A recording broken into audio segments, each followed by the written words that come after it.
Assalamu alaikum. Ladies and gentlemen, I welcome you to this briefing. Prime Minister Shehbaz Sharif undertook official visit to the People's Republic of China from 1st to 2nd of November. This was the Prime Minister's first bilateral visit after assuming office, and he was also one of the first leaders visiting China after the historic 20th National Congress of the CPC. During the visit, he held a number of meetings, including with President Xi Jinping, Premier Li Keqiang, and Mr. Li Zhanshu, Chairman of the Standing Committee of the National People's Congress, among others. Foreign Minister Bilawal Bhutto Zardari and other ministers also accompanied during these meetings. The Foreign Minister also had a bilateral meeting with his Chinese counterpart, State Councillor and Foreign Minister Wang Yi. The two sides held an in-depth exchange of views on a number of bilateral issues, as well as on regional situation and international political landscape. Both sides reiterated mutual support on issues concerning each other's core interests. The two sides agreed on the importance of China-Pakistan all-weather strategic cooperative partnership amidst the emerging global challenges. The leaders reaffirmed that close strategic ties and profound friendship between China and Pakistan was time-tested and resilient. During his meeting with President Xi, Prime Minister Sharif congratulated him on his re-election as General Secretary of the Central Committee of the Communist Party of China. He also invited President Xi to visit Pakistan, which he graciously accepted. Prime Minister Shehbaz Sharif also briefed the Chinese leadership on post-flood relief and rehabilitation efforts. The Chinese side expressed its resolve to stand by Pakistan in these difficult times and to continue offering assistance to Pakistan for rehabilitation of the affected areas. Prime Minister Shehbaz Sharif reaffirmed the government's commitment to high-quality development of the Belt and Road Initiative and highlighted the salience of the China-Pakistan Economic Corridor for Pakistan's economic and social development.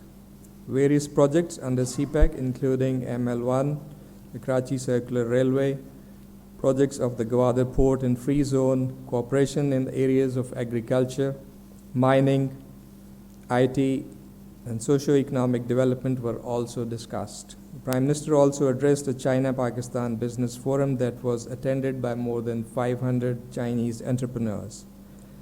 Separate one-to-one meetings were also held with heads of key Chinese state-owned and private enterprises. Major outcomes of the visit are as follows. Pakistan and China agreed to continue to support each other on their core issues. Chinese leadership reiterated its principled support on Kashmir. There was complete consensus to accelerate high-quality development of CPEC as flagship project of BRI. It was also agreed to fast-track implementation of ML1 and Karachi Circular Railway projects. China supported Pakistan's initiative for developing solar energy potential and would encourage its companies to invest in solar energy projects in Pakistan. On bilateral trade, it was agreed to expand export of Pakistan's exports, especially food and agro products. Both sides agreed to conduct a joint study for sharing of experience and expertise for enhancing bilateral trade. China agreed to provide an additional emergency relief package of renminbi 500 million to help in post-flood reconstruction and developing resilient infrastructure to mitigate future disasters. To support Pakistan's agricultural production, especially due to damage to our crops following the floods, China would also provide 300,000 metric tons of urea to Pakistan on G2G basis. Pakistan was also declared as the first priority partner country under the Global Development Initiative of China. An MOU was signed in this respect for cooperation and new projects in areas of health, education, agriculture, and climate change. During the visit, several MOUs were concluded to expand cooperation in finance, e-commerce, digital economy, GDI, and culture. You would have seen, I'm sure, the comprehensive joint statement from the visit. On 1st November, Foreign Minister Bilawal Bhutto Zardari represented Pakistan at the SCO Council of Heads of Government meeting held in Beijing in a virtual format. The CHG meeting deliberated upon vital regional and global issues of interest, adopted a joint communique, and approved the SCO's budget for 2023. It also discussed a comprehensive metrics for productive cooperation in trade and economy, transportation and connectivity, science and technology, climate change, culture, energy, and tourism. In his address, Foreign Minister highlighted the importance of enhancing economic and trade cooperation between SCO member states and underscored that building greater connectivity across the SCO region would help unlock the political and economic potential of intra-SCO cooperation. The Foreign Minister also stressed on the importance of CPEC, which supplements SCO's vision of shared prosperity through regional connectivity and integration. Reflecting on the importance of achieving lasting peace and security in the region for economic development, the Foreign Minister stressed the need to address the scourge of terrorism in all its manifestations, including state terrorism. He also underlined the importance of sustained and practical engagement with Afghanistan in order to help the Afghan people overcome the humanitarian and economic crises afflicting their country.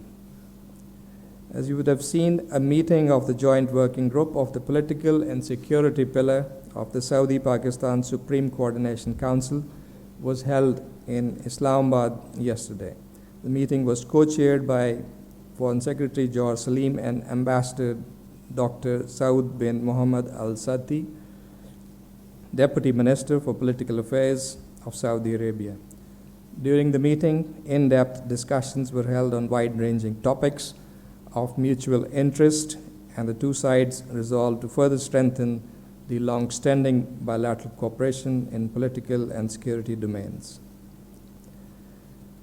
You would have seen our categorical rejection of India's baseless propaganda directed against Pakistan at the meeting of the UN Counterterrorism Committee in Mumbai last week. We have also strongly condemned the highly irresponsible, provocative, and gratuitous remarks by the Indian Defense Minister at a public event on Kashmir Black Day in the Indian illegally occupied Jammu and Kashmir.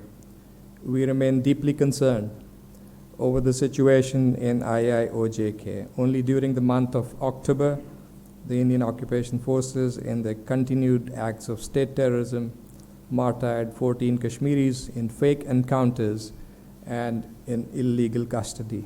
Indian police, paramilitary personnel, and notorious National Investigation Agency also arrested 47 people and destroyed a residential house during cordon and search operations and house raids in different areas of the occupied territory during the month. Pakistan has consistently called upon the international community to shoulder its responsibility with regards to IIOJK. India must be held responsible for its nefarious scheme of altering the demography of IIOJK, as well as its unabated brutal repression of the innocent Kashmiris. Finally, I would like to note that the Prime Minister would be participating in the COP27 related summit in Sharm el-Sheikh on 7th and 8th November. We'll be sharing more details about that visit in due course. Thank you.